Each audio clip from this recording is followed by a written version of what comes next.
How do you go about fashioning a win over in Geelong? We're just striving for a more consistent performance. Across the 120 minutes. Clearly, that's let us down the last 2 weeks. And we just need to make sure we focus on what we can control going over to Geelong. Sometimes I think you get caught up in how long it takes to get there, the weather, the ground size, and you lose focus on what's important, and that's contest and the way we can pressure them and defend the ground. So, make sure the players embrace the challenge with the right mindset, and make sure we focus on the right things throughout the week. Do you draw upon the last trip there, because it was great scenes when you had some success in your last visit there? Yeah, absolutely. I mean, you always look at the last time you played the opposition. So you'll go back to that game and go back to earlier on in the year and work out what we did right. And make sure we're really clear on, like I said, the focuses and the process. How do you rate the challenge? Is it the biggest in the AFL, just about? Do you reckon, travelling down there? It's up there. It's up there. Partly because of the distance it takes to get there, but obviously the bigger issue is how good they've been for a long period of time, and they play the ground really well, and it's one of the toughest challenges for us in footy. You're probably tired of talking about first quarters, but in that first 5 minutes last week, did you think, wow, we've unlocked it? To be honest, Barrow, I think it was 12, 15 minutes. Like we played the first part of the game really well. Coughed up soft. Their first goal was one that we'd like to stop and not give them. But and then we lost control for 12 of the 30 minutes in the first quarter, and it hurt us on the scoreboard. And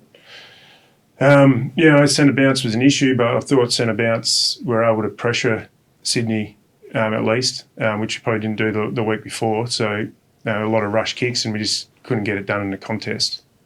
One of the goals they kicked from our front half was it went through 4 contests, and we just got to be better at getting that done. Like you can't allow a team to win 4 isolated contests and expect them not to score.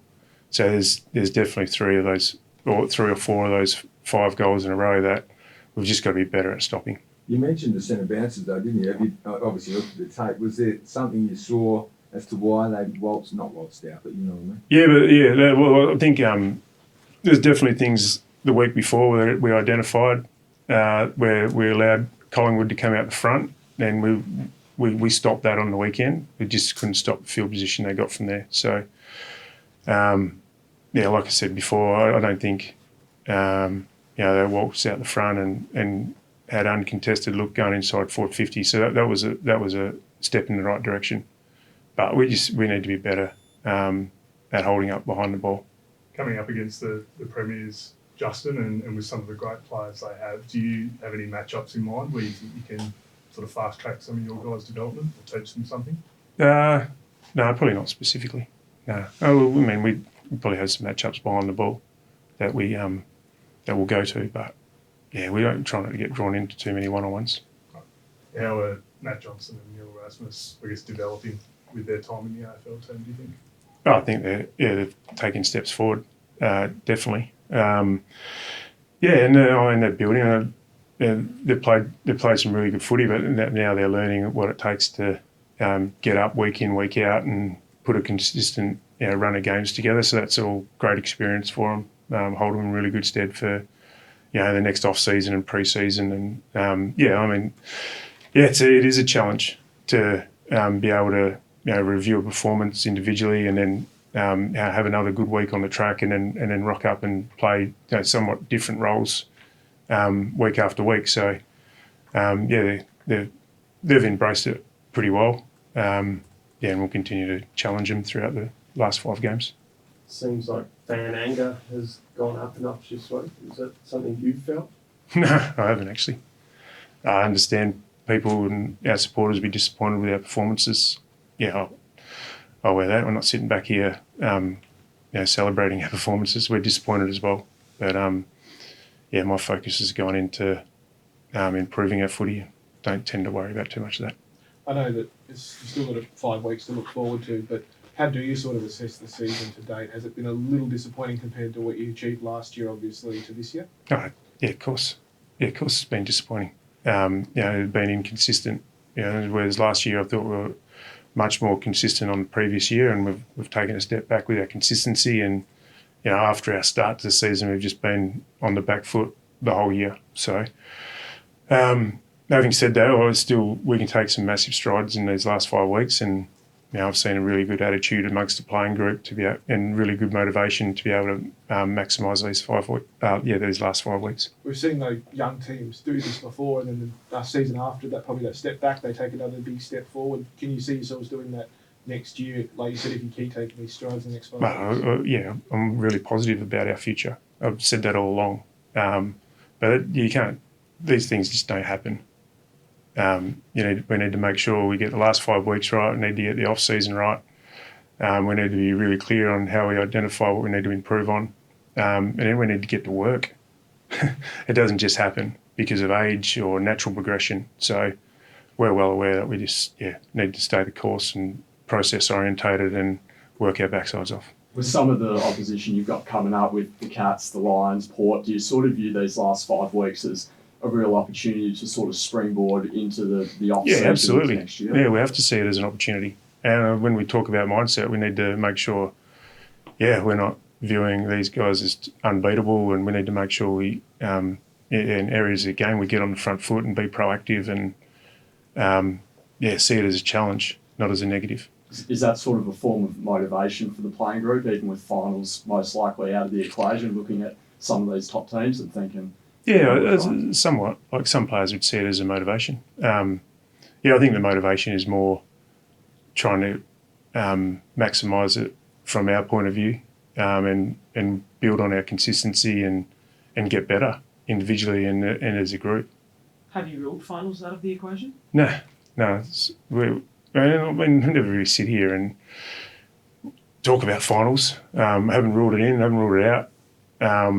We just need to play 120 minutes of footy, and what a great way, one of the bigger challenges in footy, to be able to go down and challenge ourselves against Geelong. You mentioned Alex Pearce was battling a lower leg injury. Is that something that he may need surgery on the off-season? No, I don't think we'll need surgery. It'll need a little bit of rest. Have you thought about resting him in the last couple of weeks to get him back? Not really. No. He, to be honest, no, because he wants to keep pushing through, and he wants to continue to build his footy and his leadership and work on all aspects of his game and be there for his teammates. So while his mindset's like that, I'll keep backing him 100%. So you can't hurt it more? No, we don't think so. Yeah. And if we did, we wouldn't take any more risks. Andrew Brayshaw's copped a little bit of criticism as well, just for some of the way he's been playing. How have you sort of seen his year? Well, probably a little bit inconsistent at the start. I think he's been playing pretty good footy. I don't know. I haven't come across any of that criticism. So, he had 9 score involvements on the weekend. Thought some of his desperate acts to go back with flight were there. So I thought he played well on the weekend. JL, Liam Henry, why hasn't he been re-signed? Is he a flight risk? Oh, it has to be. Bally mentioned it yesterday. It has to be getting this time of the season without him committing. So, in the end, the ball's in his court. You've put something to him, have you? And the ball's well and truly in his court. So, I said on the news last night on your channel, Barrow, that optimistic he'll stay, and I see this as the best place for him to develop his footy and take his career forward. So, ball's in his court now. You also mentioned that there was change coming. What change is that? Change. You mentioned it on 7 last night. There's change coming. Well, it has to be.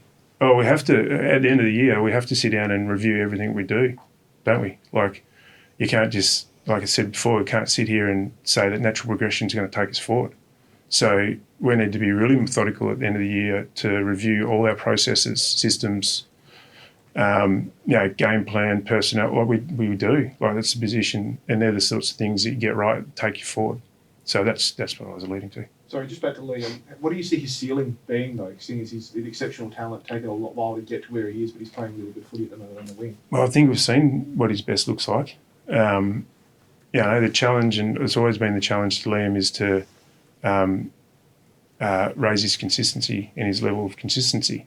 I feel like as a coach, I've given him a lot of opportunities along the way. He's played 40 games across his 4 seasons.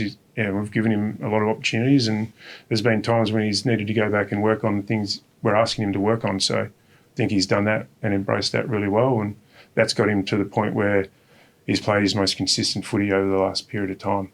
And the challenge to him is to continue, like it is with all young players, to be able to put a consistent brand of footy out there individually, week in, week out. Have you heard from Sean Darcy post surgery? Yeah, I text messaged with him last night. Surgeon said it went all well, or went really well, and he's recovering in Melbourne. So that's where it sits. Leave 'em